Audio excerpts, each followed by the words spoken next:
भारत जोड़ो यात्रा सीधे पहुंच चुकी है हरियाणा।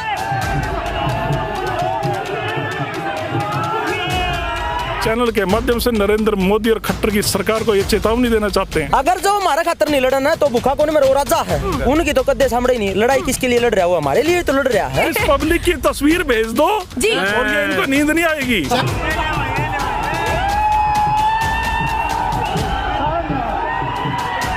मोदी अरे एक वो समुद्र के पास जाके सुनो मेरे बात, जो मैं कह रहा हूँ वो सुनिए। पूरा बैकवर्ड और दलित पूरा हिंदू 36 बिरादरी, भाई डोंग मत करो।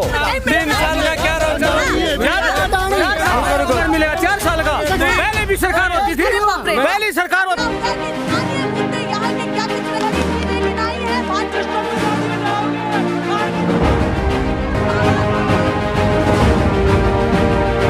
नेशनल पिलर, देश की आवाज।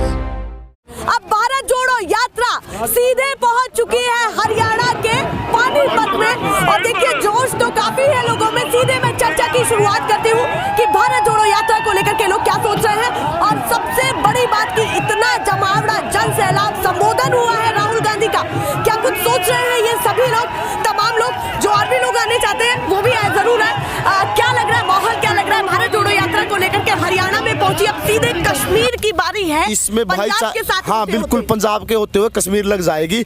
जो बीजेपी सरकार ने नफरत फैलाई थी तो यहाँ राहुल ने एक मोहब्बत की दुकान खोलने का काम किया है। वो कह रहे हैं मोहब्बत की दुकान खोली क्यों जा रही है जब टूटा ही कुछ नहीं है। नहीं क्यों नहीं टूटा, भाईचारा टूटा है। आंदोलन के अंदर जब ये जाट आंदोलन हुआ था ना, बीजेपी वालों ने भाईचारा तोड़ने का काम किया था। आज वो राहुल गांधी 36 बिरादरी का भाईचारा जोड़ने के लिए पैदल यात्रा कर रही है। महंगाई को लेकर, बेरोजगारी को लेकर और जीएसटी को लेकर अभी पीछे जन संबोधन चल रहा है और उस बीच उन्होंने बहुत बड़ी बात कही है कि अग्निवीरों को लेकर के, उस स्कीम को लेकर के भी क्या सोचते, क्योंकि यहाँ से काफी तादाद में युवा निकलता है। मैं हरियाणा की बात करूंगा। हरियाणा में जो भारत के जो सैनिक होते थे सबसे ज्यादा हरियाणा के जाते हैं। उसको 3 साल या 4 साल की अग्निवीर बनाकर एक युवाओं को पीछे धकेलने का काम किया है। आज यहाँ बेरोजगारी का मुद्दा बड़ा मुद्दा है। 2 करोड़ युवाओं को रोजगार देने की बात कही थी मोदी जी ने। आज एक भी युवा को रोजगार नहीं मिल रहा, रोजगार छीनने का काम कर रही भाजपा। वो कह रहे हैं कि जो सक्षम होगा उसे रोजगार भी मिलेगा, हर किसी को तो चलते हुए 3 साल का क्या रोजगार मिलेगा, 4 साल का पहले भी सरकार होती थी, पहली सरकार होती थी, वो भी 15 साल फौजी को फौज में नौकरी देती थी, पेंशन देती थी, उनकी शहीद का दर्जा भी देती थी। अब 4 साल में हो गया रोजगार, 4 साल में बेरोजगार हो गए वो तो, उनसे कोई शादी भी नहीं करेगा, कोई लड़की भी नहीं जाएगा, वो तो बर्बाद हो गए। मतलब ये स्कीम आपको पसंद नहीं? नहीं बिल्कुल नहीं, बिल्कुल नहीं। क्या मैम क्या होगा? 4 साल सपना टूटा है अग्निवीर से, युवाओं का सपना टूट गया है अग्निवीर से। अगर एक बात बताइए, ये बात जोड़ो यात्रा नहीं होती तो आपकी टीआरपी बढ़ती या घटती? बात जोड़ो के दिन बैठे थे आप कि बात जोड़ो यात्रा आएगी तभी हमारी टीआरपी बढ़ेगी। बिल्कुल, उसके अलावा हमारी टीआरपी की फिक्र मत करिए, अपने रोजगार की फिक्र करिए। वही तो, हम तो रोजगार की फिक्र है, फिक्र है। 3 साल में ज्यादा बेरोजगार हो जाएंगे। 18 साल का जाएगा, 22 साल का घर आ जाएगा, 22 साल के बाद क्या करेगा, क्या करेगा आप सोचिए। देखिए यहाँ पर एक बहुत बड़ा सवाल उठ रहा है कि जो अग्निवीर को लेकर के, अग्निपथ को लेकर के कहा गया, वो स्कीम यहाँ तो इन लोगों को पसंद नहीं आ रही है और हरियाणा में एक बहुत बड़ा मुद्दा उभर करके सामने आया और राहुल गांधी ने भी सबसे मेन मुद्दा ये शामिल किया जिस पर लोगों ने तालियां बजाई और राहुल गांधी ने वो तालियां बटोरी है हरियाणा की जनता के साथ। तो बताइए, आप भी कुछ कहना चाहते हैं? मन में क्या चल रहा है? मन में ये चल रहा है, सुनने वाली बात है। बताइए। 18 साल की उम्र होने के बाद बच्चा भर्ती होता है, 10-12 साल का मेहनत करने लग जाता है, 8 साल तो उसकी रेस रनिंग मेहनत 4 साल में निकाल देते हैं। पहले फौजी लग जाता था, उसको रिश्ते हो जाते थे, अब तो ये पूछने लग जाते हैं 4 साल वाला है कि उसकी आर्मी की बेइज्जती होगी और एक और देश की बेइज्जती, आर्मी की बेइज्जती। हाँ देश की। और एक और है बात मैडम, मीडिया में टीआरपी और 22 घंटे मोदी को दिखाने, हिंदू मुसलमान करने से पेट भरने वाला नहीं है। ये आप भी काम कर रहे हो तो आपको काम करना पड़ेगा तब पेट भरेगा।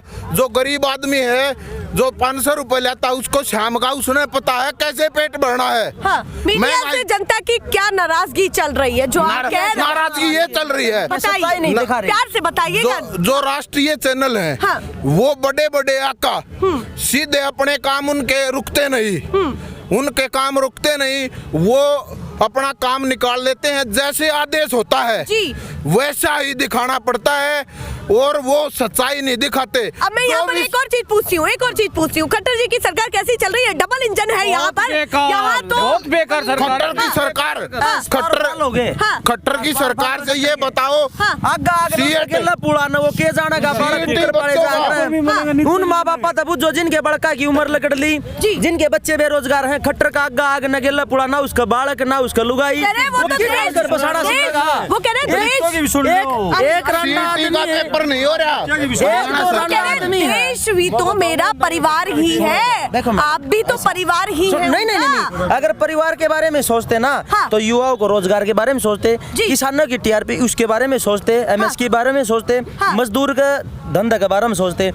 इस देश का सारा युवा सड़का पर, सभी युवा सड़का पर, किसान सड़का पर, मजदूर सड़का पर, इन सब की तो सड़का पर लेके छोड़ दिया। खावांगे के बजरपुर खावांगे। अभी तो राहुल गांधी भी सड़कों पर है। एक बात बताओ, वो किसके लिए? वो हमारे लिए तो है, वो हमारे हक के लिए तो है, वो हमारे हक के लिए लड़ रहे हैं। सड़कों पर उन्हें आना पड़ा, जाडा पड़ रहा है। आप कितने सोलर वगैरह कर रहे सारे हैं भाई, हमें तो लग रही है सर जी। वो एक बंदा जो भारत जोड़ो यात्रा में सिर्फ एक टी शर्ट में चल के आया है, अगर जो हमारा खातर नहीं लड़ना है तो भूखा कौन में? वो राजा है, राजा उसका पिताजी राजा था, वो भी राजा बेटा, उनकी तो कद्दे सामने ही नहीं। लड़ाई किसके लिए लड़ रहा है? वो हमारे लिए तो लड़ रहा है, वो आपके लिए तो नहीं लड़ रहा। ये जो बोल रहे हैं ना कि हम भाई ये बड़ा मंदिर बनाए तो क्या होगा? आप बताओ एक बार, स्कूल ज्यादा चाहिए है या मंदिर जरूरी है? आप अपने आप से बताओ। स्कूल ज्यादा, शिक्षा जरूरी है ना। शिक्षा से क्या होगा? शिक्षा से संस्कार आएंगे, IPS IAS सफाई वगैरह जो भी लगा तो शिक्षा होगी। मंदिर बनाएंगे तो मंदिर भी साथ साथ चल रहे हैं और शिक्षा भी चल रही है। एक मिनट आप बताइए, रुको। 20 करोड़ लाके, रुको, 20 करोड़ लगा के मंदिर बना दिया। 20 करोड़ रुपए लाके न, बुरा लग रहा है आपको? एक मिनट, बुरा नहीं, सुनो एक मिनट। आपके घर आए के 200 रुपया का मंदिर है छोटा, उसमें भी तो भगवान वास करता है। 20 करोड़ वाले में अलग से भगवान आएगा क्या? अलग से भगवान आ जाएगा क्या 20 करोड़ में? तो उसमें आप भगवान मतलब कहाँ से लेके आएंगे? 20 करोड़ में जो रखेंगे भगवान कहाँ पर होता पता है? ये जो भूखा पेट होता ना, जब ये भगवान को याद करता कि मन धंधा मिला, धंधा जब लगा जब इस देश में कि मैं धंधे चालू होंगे। वो कह रहे मोदी जी का उन्होंने उदाहरण दिया कि देखिए मोदी जी तो वो है जिनकी माता जी का देहांत हुआ और उसके तुरंत बाद उन्होंने देश की सेवा में अपने अगला पल दिया। सुनो, हमारे देश के प्रधानमंत्री की माँ मरती है, उसको है ना टीवी पर दिखाया जाएगा 10 दिन 15 दिन। एक लड़की बलात्कार करके मार दी, वो नहीं दिखाया। लखीपुर कांड हुआ, किसाना के ऊपर गाड़ी चला दी, मीडिया ने वो नहीं दिखाया। यह क्या बात है कि मोदी की माँ मर गई तो मीडिया? माँ तो आपकी भी होगी, हमारी भी होगी। एक जो गरीब सड़क के ऊपर उसकी भी तो मर्दी होगी। मीडिया वो नहीं दिखाती कि ये जाड्डा में मर गई, यो भूख तो मर गया। क्या बात तो है? मैं यहाँ से पूरी बात नहीं, आप बताना। क्या एक वो जो बच्चा सड़क के किनारे बैठा है उसकी माँ नहीं है? बिल्कुल बिल्कुल। जो एक बेरोजगार बैठा है उसके माँ बाप नहीं है जी? क्या एक लड़का जो जवान बनना की वो चाह देख रहा, लॉकडाउन लगा दिया, भर्तिया हुआ जब लॉकडाउन ला दे है, पुलवामा में 40 आदमी मरवा दिया इलेक्शन का टाइम पे, इसने मरवा दिए। ये कैसा आरोप लगा? नहीं, ये सच्चाई।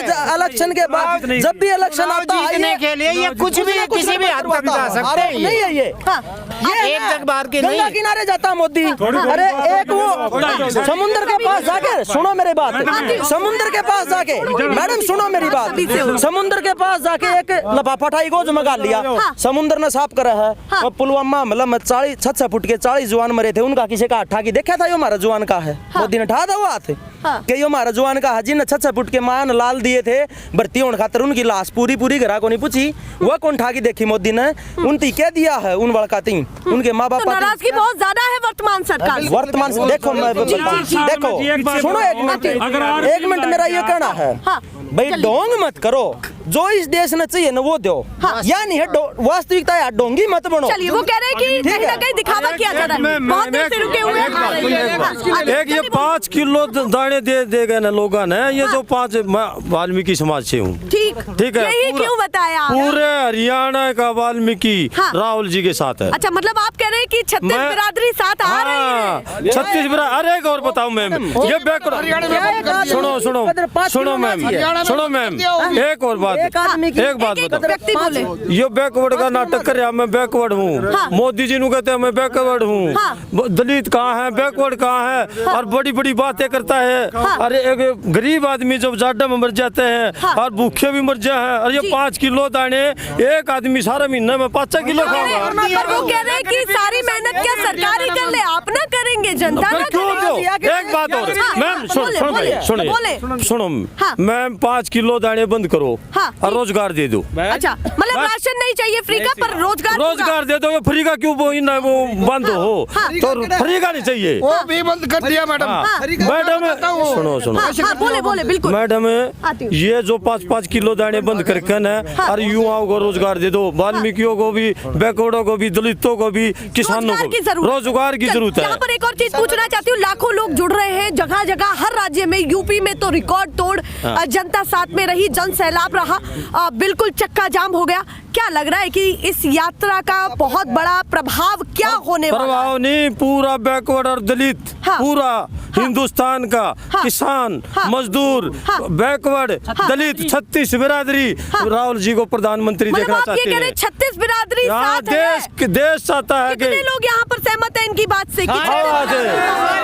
हाँ, देखिए सारा यहाँ पर देश काफी- मैम, सारा देश, और ये वाल्मीकि समाज का वो इतिहास रचा है यहाँ। चलिए, वो कह रहे ठीक थे है? सभी लोग आ रहे हैं, जुड़ रहे हैं। बहुत देर से आप भी कुछ बोलना चाहते थे, मैं- बताइए कहाँ से शुरुआत करेंगे इस यात्रा की? आपके मीडिया को शायद पता नहीं है, एएस दौलत जी जो रा के चीफ रहे हैं हिंदुस्तान की, रा तीनों सेनाओं के ऊपर रा हमारी एजेंसी है, और उसके पूर्व चीफ एएस दौलत साहब ने राहुल जी का समर्थन यात्रा में पैदल चलकर किया। वो राजनीतिक व्यक्ति नहीं है जी। उनको चुनाव नहीं लड़ना। स्वयं सेवक संघ के भी किसी व्यक्ति ने किया है समर्थन, बिल्कुल उस पर क्या कहना है? आप मेरे को मुद्दे से मत भटकाइएगा। नहीं, मैं भटका नहीं रही हूँ। मैं इतनी देर से खड़ा, जो मैं कह रहा हूँ वो सुनिए बिल्कुल। और उसको चलाइए। हाँ, बताएं। एएस दौलत जो हिंदुस्तान की रा के चीफ रहे हैं, हाँ। जिनको अटल बिहारी वाजपेयी मोदी जी के गुरु ने प्रधानमंत्री होते हुए जम्मू एंड कश्मीर का एडवाइजर लगाया था रिटायरमेंट के बाद, जी। यानी उनकी देशभक्ति को बीजेपी और अटल बिहारी वाजपेयी भी मानता है। जी। वो एएस दौलत साहब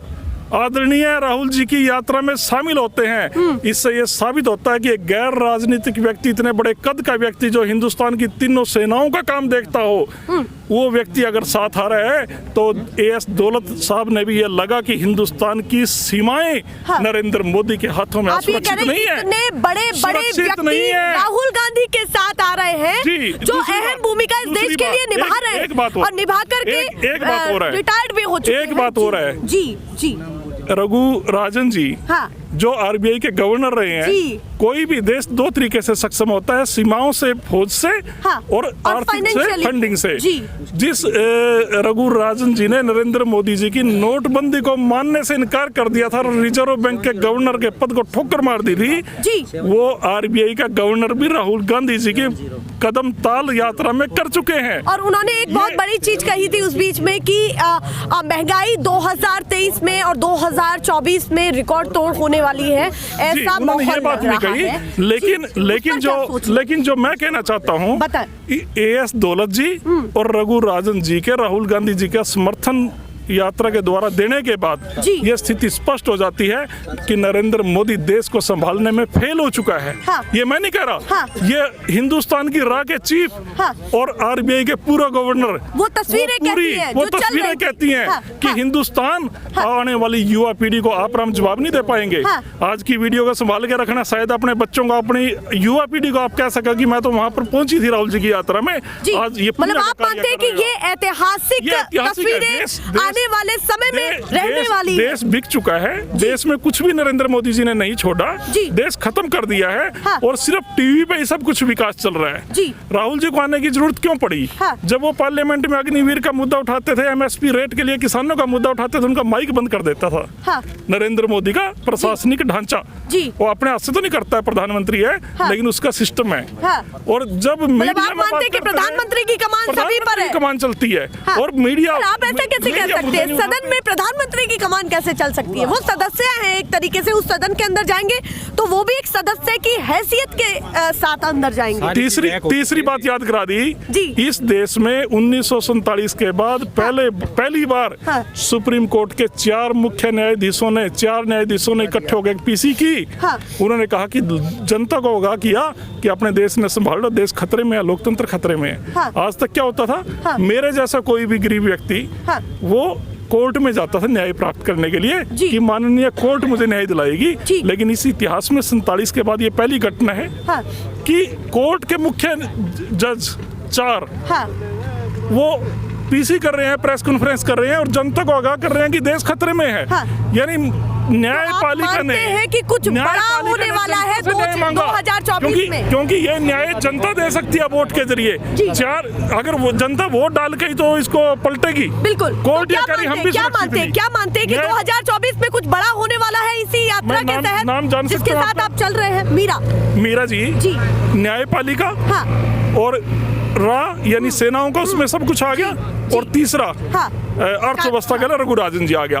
इससे ऊपर कोई चीज बची हुई नहीं है। देश मतलब आप कह रहे हैं जो रीढ़ की हड्डी है देश की, वो भी राहुल गांधी को समर्थन दिया है। देश में आज हम इस मैदान में, पानीपत के ऐतिहासिक मैदान में हुड्डा साहब के और हमारे उदयभान जी के नेतृत्व में इतने सफल आयोजन के बाद आपके चैनल के माध्यम से नरेंद्र मोदी और खट्टर की सरकार को ये चेतावनी देना चाहते हैं कि 2024 में चाहे ईवीएम की सेटिंग के सारा सपने पाल रहे हो ये बेशक या कोई और प्रलोभन देके अब हरियाणा का मतदाता इनके बकावे में नहीं आएगा। मतलब आप कह रहे हैं कि जैसे पानीपत की लड़ाई थी, अब ये 2024 ईवीएम के स्ट्रांग रूम पे भी हरियाणा के ये मजदूर और किसान ऐसा पहरा देंगे, इनकी टेक्नोलॉजी हैक करके ईवीएम का वो भी नहीं चलेगा और सत्ता परिवर्तन होगा। राहुल गांधी प्रधानमंत्री बनेंगे और भूपेंद्र हुड्डा चीफ मिनिस्टर। पानीपत की लड़ाई को आपने जिक्र किया है, तो पानीपत की लड़ाई को राहुल गांधी की इस यात्रा के साथ कैसे देखते हैं आप? देखिए, पानीपत की जो लड़ाई है ये राहुल गांधी जी हम इसी धरती पर बिल्कुल राहुल गांधी जी के, ये बड़ा स्टिक सवाल पूछा, ये अप्रिशिएट योर एफर्ट्स। जो आज जन समर्थन जुटा जी, आपको मीडिया को उसको अगर तरीके से दिखाना पड़ जाए तो अपने आप नींद उड़ जाएगी हुक्मरानों की।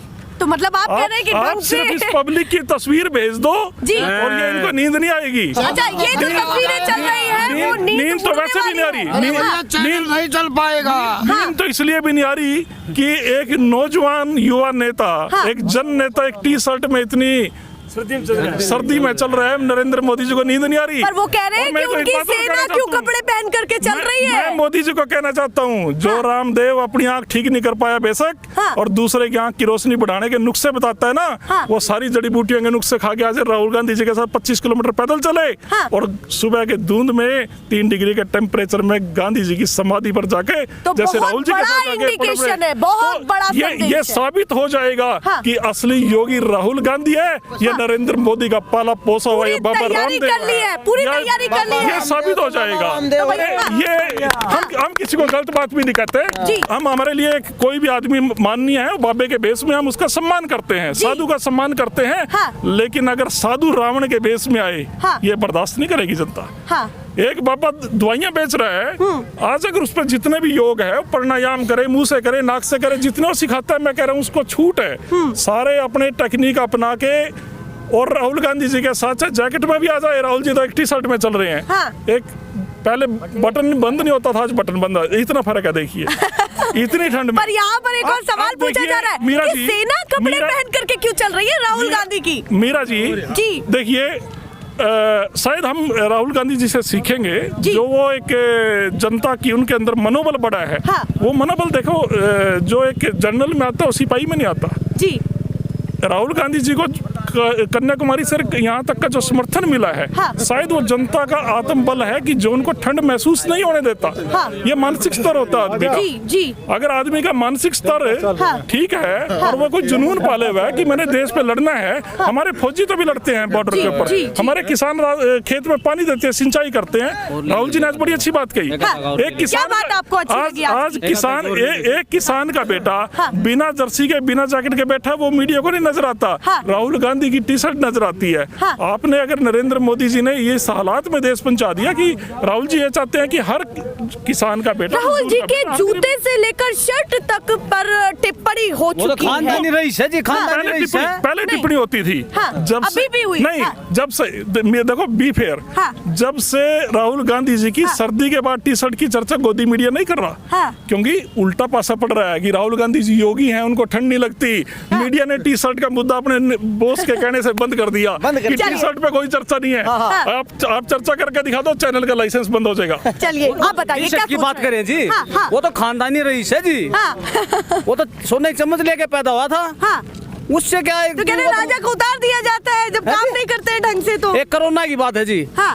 गुजरात में इलेक्शन हो लिया, हाँ ठीक। हिमाचल में हो लिया, दिल्ली में हो लिया, जब कोरोना नहीं आया जी। हाँ। ईब इलेक्शन हो गया, लोग रोजगार मांगेंगे, युवा नौकरी मांगेंगे। हाँ। ईब कोरोना हटा दो। राहुल की यात्रा का चक्कर में कोरोना आ मतलब गया। आप कह रहे हैं जो कोरोना की चिट्ठी आई है वो पूरी प्री प्लान्ड आई है। पक्की जी, पक्की 100 की 100। हाँ। बाकी प्रति बता दिया जी। अच्छा। हाँ जी। कि खट्टर साहब ने पूरे हरियाणा का सिनेरियो ही बदल दिया। इतना विकास हुआ है, सबका साथ सबका नाश कर दियो, नाश क्या कह रहे हैं? नाश कर दियो अच्छा हरियाणा। नाश कर दिया हाँ, है। बिल्कुल। कैसे नाश लग रहा है ये आपको? एक बात बताओ, 4 साल की अगर फौज की नौकरी दे दी, हाँ। अगर वो भाई शहीद हो गए, एक मिनट। हाँ। उसकी ना पेंशन बने, जी। उसकी घराड़ी का माँ बाप कितनी कमा के खाएगा? एक लड़को वो शहीद हो गए तो वो कितनी कमाई खाएगा? हाँ तो खट्टर जी का कुछ भी आपको ठीक नहीं लगता रंडू है? और सफेद दो किसे को नहीं हो तो अरे बाप रे। ये मतलब, हाँ, सफेदा कुछ की और भी दूसरा बता- जगह। हाँ, हाँ, और भी ये कुछ दूसरा का काम आया रही। रंडू आदमी कदे भी देश का हित में होतो ही नहीं जी कोई। देखिए आप राहुल गांधी शर्ट पहनते हैं, आप तो जैकेट वैकेट सब लादे हुए हैं, आप भी घूमिए से। भाई मन तो जाडो लाग गया है, वो ज्यादा ताकतवर है भाई, खबात करे है। हाँ। मैं खेती करूँ हूँ। हाँ, तो किसान तो और भी मजबूत दूर होते से हैं आया, बनाने पता का। नहीं कितनी सर्दी पड़े तो जाकण पहरे आया जी। अच्छा हाँ। तो मतलब आप कह रहे हैं कि कहीं ना कहीं खट्टर ने देश को नाश कर दिया, हमारा हरियाणा को भाई राज्य की सारों सरकार बिगाड़ अच्छी नहीं लग रही है। नहीं अर्जी हमने वोट दी थी। हाँ, और आगे नहीं समर्थन दिया दिया। हाँ, हमने मतलब वोट आपने दी। समर्थन दिया है हाँ, पूरा, वोट दी थी जी हमने खट्टर की, पर अब नहीं पसंद आ रही है। देख की भी राजी को नहीं जी। अच्छा वो कह रहे हैं देखे भी राजी नहीं है, तो भैया ये भी बहुत बड़ी बात है। और हरियाणा की ये जनता है एक बड़ा इंडिकेशन छोड़ रही है। और सबसे बड़ी बात ये है कि डबल इंजन की सरकार यहाँ पर है, वो कितनी रंग लाई। और देखिए जो जिस तरीके से आज रैली में इतना जमावड़ा दिखा है वो कहीं ना कहीं बहुत बड़ा इंडिकेशन देता है। आगे भी मैं आपको तस्वीरें दिखाती रहूंगी, पर फिलहाल के लिए नमस्कार।